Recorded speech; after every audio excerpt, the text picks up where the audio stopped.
Fala, amigo de Jesus, seja bem-vindo aqui. É um prazer receber você para juntos meditarmos a poderosa Palavra de Deus. E hoje nós vamos ler o Evangelho de Jesus, escrito pelo evangelista Lucas, lá no capítulo 11, versículos do 29 até o 32. Agora vamos fazer a leitura.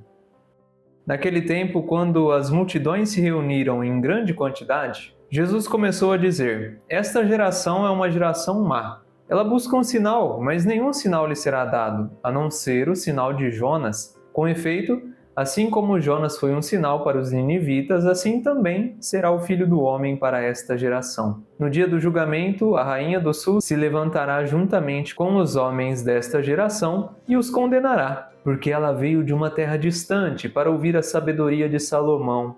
E aqui está quem é maior do que Salomão. No dia do julgamento, os ninivitas se levantarão juntamente com esta geração e a condenarão, porque eles se converteram quando ouviram a pregação de Jonas. E aqui está quem é maior do que Jonas. No evangelho de hoje que nós acabamos de ler, nós vemos nas entrelinhas que obedecer é uma característica de quem sabe ouvir. Jesus vem fazer um comparativo em relação a Jonas, como também da sabedoria de Salomão, da rainha do sul, que vai até Salomão para ouvir a sua sabedoria, a sua capacidade de saborear, experimentar, discernir as decisões da vida com muita assertividade e com muita bênção acima de tudo. E Jesus vem mostrar que para esta geração que ele estava falando ali, nenhum sinal seria dado a não ser o sinal como o sinal de Jonas, que ficou 3 dias no ventre de um peixe grande. E Jonas, ele é um sinal de alguém que a princípio desobedeceu,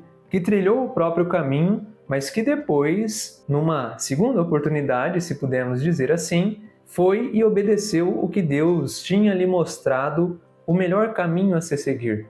Deus queria que Jonas fosse pregar para o povo de Nínive se converter, mas Jonas não gostava tanto deles assim, e então escolhe trilhar o seu próprio caminho. Se você não conhece a história do profeta Jonas, eu convido você a ler o livro dele, lá no Antigo Testamento. Você vai ler, vai entender, é uma história envolvente, verdadeira, e nos ajuda a perceber que, quando trilhamos o nosso caminho, desviando do caminho que Deus nos propõe, muitas vezes nós damos como os burros na água, conforme diz aquele ditado. E por que isso acontece? O caminho que Deus nos propõe é bênção. E muitas vezes o caminho que nós trilhamos na nossa vida, sem o conhecimento e sem estar próximo de Deus, nos leva à perdição, à maldição. Mas Jonas se arrependeu. Convenceu-se de que é necessário seguir o caminho de Deus porque ele sabe tudo e o que ele tem para nós é somente a bênção. E por isso Jonas vai e até Nínive prega e muitas pessoas se convertem, as pessoas daquela cidade se voltam para Deus. E o que nós precisamos aprender hoje com esse evangelho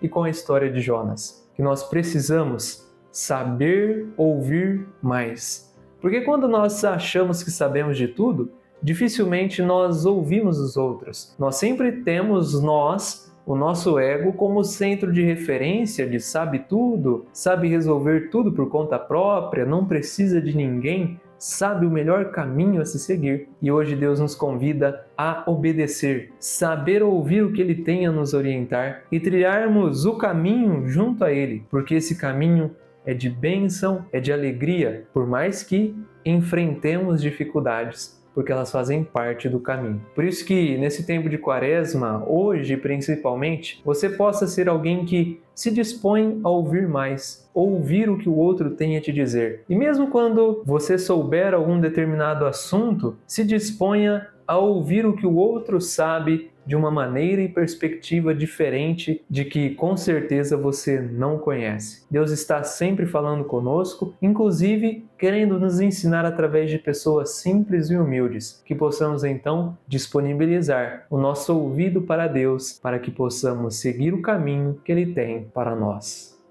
Glória a Deus pela sua presença até o final dessa meditação. Eu desejo que o Senhor Deus te abençoe, te fortaleça, ilumine a sua mente para todos os dias da sua vida. Escolher obedecer, estar disposto a ouvir o que Ele tem a te orientar, a fim de andar no caminho da verdade, da vida e da bênção que o Senhor reservou para cada um de nós. Que você tenha um dia abençoado e amanhã, se Deus quiser, eu vejo você aqui novamente. Um forte abraço e até a próxima.